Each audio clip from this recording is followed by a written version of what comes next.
अस्सलाम वालेकुम students. Okay students, हम 10th क्लास की बायोलॉजी का chapter number 3 that is coordination and control उसको डिस्कस कर रहे थे। हमने अपनी प्रीवियस वीडियो में फीडबैक मैकेनिज्म को पढ़ा। फीडबैक मैकेनिज्म क्या होता है, किस तरह से प्रोसीड होता है, फीडबैक मैकेनिज्म की कितने टाइप्स होते हैं, तो हमने सारी चीज़ें प्रीवियस वीडियो में पढ़ी। अगर आपने वो वीडियो नहीं देखी तो उस वीडियो का लिंक मैं ऊपर आई के बटन पर शो कर रही हूँ, वहाँ पर जाकर इस वीडियो को देख सकते हैं।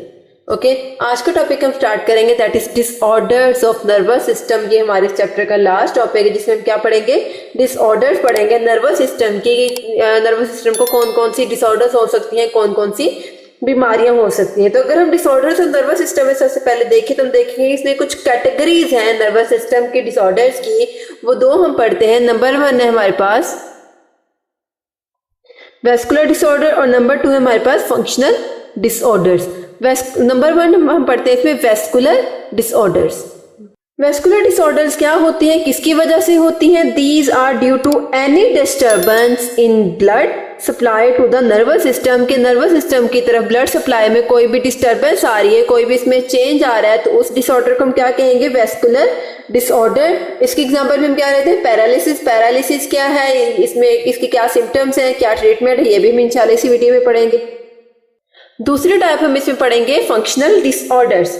These are due to any disturbance in nerve impulse generation and transmission. मतलब कि नर्व इम्पल्स के जनरेशन में नर्व इम्पल्स कैसे जनरेट होती है, कैसे क्रिएट होती है, और क्रिएशन के बाद उसकी जब ट्रांसमिशन होती है एक पार्ट से दूसरे पार्ट तक या एक जगह से दूसरी जगह तक, ठीक है, तो उसकी वजह से जो डिसऑर्डर्स होती हैं, मतलब कि उसके फंक्शन में कोई खराबी आई है तो इसकी वजह से जो डिसऑर्डर होंगे वो क्या होंगे, हमारे पास फंक्शनल डिसऑर्डर्स। इसमें पढ़ेंगे एपिलेप्सी। एपिलेप्सी क्या है, इसकी क्या जो है वो सिम्टम्स क्या होते हैं, इसका क्या ट्रीटमेंट है, ये भी हम इंशाल्लाह आज की वीडियो में ही पढ़ेंगे। सबसे पहले डिसऑर्डर हम इसमें पढ़ेंगे that is vascular disorder, that is paralysis. Paralysis क्या है, is the complete loss of function by one और मोर मसल ग्रुप्स। आप लोगों ने फालिज का नाम तो सुना होगा। फालिज क्या होता है, जिसमें मसल की वर्किंग जो है वो स्टॉप हो जाती है, मसल्स अपना काम करना बंद कर देते हैं, जिसकी वजह से उस बॉडी पार्ट के उस फंक्शन में डिस्टर्बेंस आ जाती है। ठीक है, जैसे कि आप देखें कि जो है वो दाएं हाथ का पैरालिसिस हो जाता है, बाएं हाथ का पैरालिसिस हो जाता है, लेफ्ट साइड जो है वो पैरालाइज हो जाती है, राइट साइड पैरालाइज हो जाती है। तो ये सारी क्या है, पैरालिसिस की जो है वो इफेक्ट्स हैं। इसमें क्या होता है, इसके कॉजेज अगर हम देखें तो नंबर 1 होता है हमारे पास damage to central nervous system. के सेंट्रल नर्वस सिस्टम में कोई डैमेज आया है, कोई स्ट्रोक आया है, कोई इंजरी आई है, तो उसकी वजह से जो पैरालिसिस क्या होगा, वो पैरालिसिस होगा। उसके बाद डैमेज ड्यू टू स्ट्रोक, कोई झटका लगा अचानक से, कोई बहुत ही खुशी की बात है, बहुत ही कोई दुख की बात पता चली, तो उससे भी कई लोगों को पैरालिसिस हो सकता है। उसके बाद क्या आता है इसमें blood clotting in blood vessels. के जब ब्लड वेसल्स में क्लॉटिंग हो जाती है, ब्लड की सप्लाई रुक जाती है, तो उसकी वजह से भी हो सकता है। Poison produced by polio viruses. Polio viruses की वजह से जो पॉइजन बनता है, मतलब कि कुछ जो है कोई उसका हार्मफुल इफेक्ट होता है, तो उसकी वजह से भी पैरालिसिस का अटैक हो सकता है।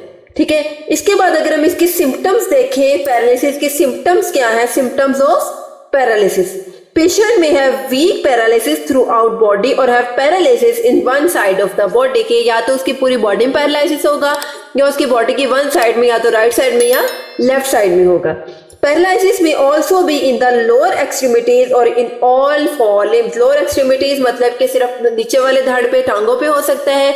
ऑल फोर लिम्स मतलब कि हाथ बाजुओं पे और टांगों पे भी हो सकता है। इस तरह से भी इफेक्ट कर सकता है कि या तो ये पूरी बॉडी को इफेक्ट करेगा, पैरालाइज करेगा, या बॉडी की एक साइड को पैरालाइज करेगा, या इसकी एक कंडीशन ये भी हो सकती है कि लोअर एक्सट्रीमिटीज मतलब कि सिर्फ टांगों को पैरालाइज करता है। और दूसरी क्या है, इसमें सारे 4 लिम्स मतलब कि हमारे दोनों बाजू, दोनों पाँव, दोनों टांगे, ये भी पैरालाइज हो सकती हैं। ये भी इसके सिम्टम्स में इंक्लूडेड है।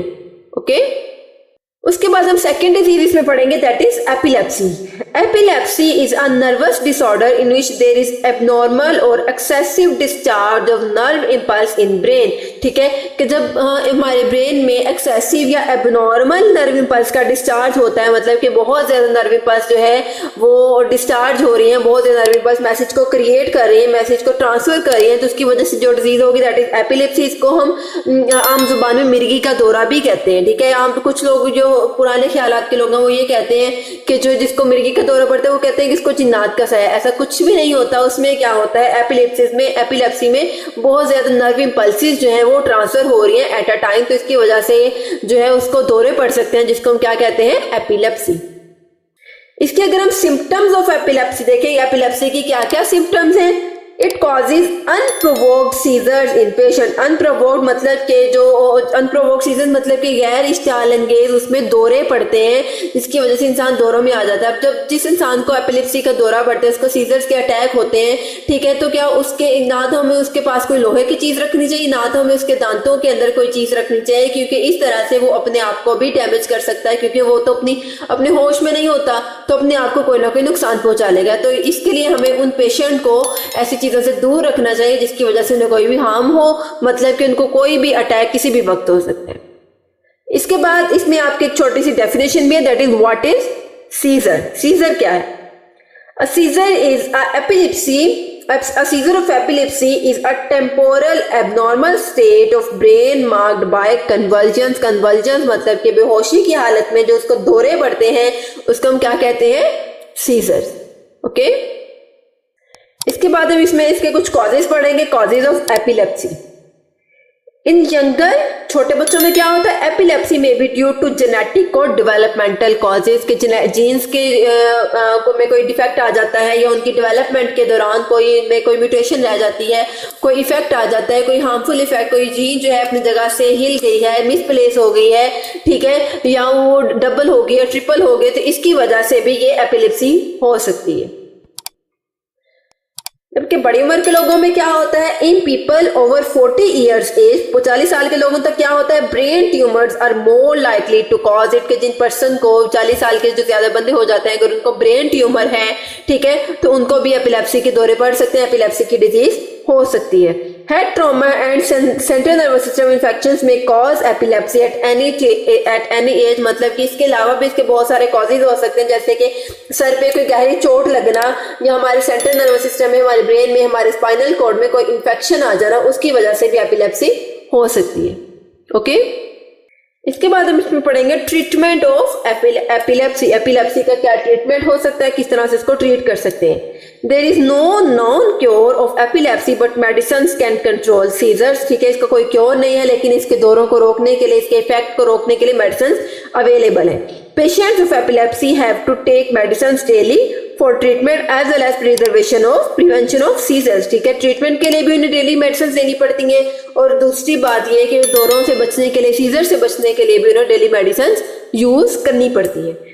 These are termed as anti-epileptic और anti-convulsant drugs। वो ड्रग्स या वो मेडिसिन जो एपिलेप्सी के पेशेंट्स को दी जाती हैं, उनको हम एंटी एपिलेप्टिक या एंटी कन्वल्सेंट ड्रग्स भी कह सकते हैं। ओके स्टूडेंट्स, तो ये था हमारा आज का छोटा सा टॉपिक। आज की वीडियो में हमने नर्वस डिसऑर्डर्स को पढ़ा। नर्वस डिसऑर्डर्स क्या होते हैं, कितनी तरह के हो सकते हैं, कौन कौन से नर्वस डिसऑर्डर्स हो सकते हैं पर्सन को, उसके ट्रीटमेंट पढ़े, उसके हमने कॉजेज और उसकी सिम्टम्स पढ़ी। आई होप आपको यहाँ तक आज की वीडियो की अच्छे से समझ आई होगी। अगर आपको ये वीडियो अच्छे लगे तो मेरे चैनल को लाइक कीजिए, सब्सक्राइब कीजिए, साथ ही बेल आइकन के बटन को प्रेस कीजिए, इससे आपको मेरी हर वीडियो का नोटिफिकेशन सबसे पहले देखने को मिलेगा। ओके स्टूडेंट्स, अल्लाह हाफिज।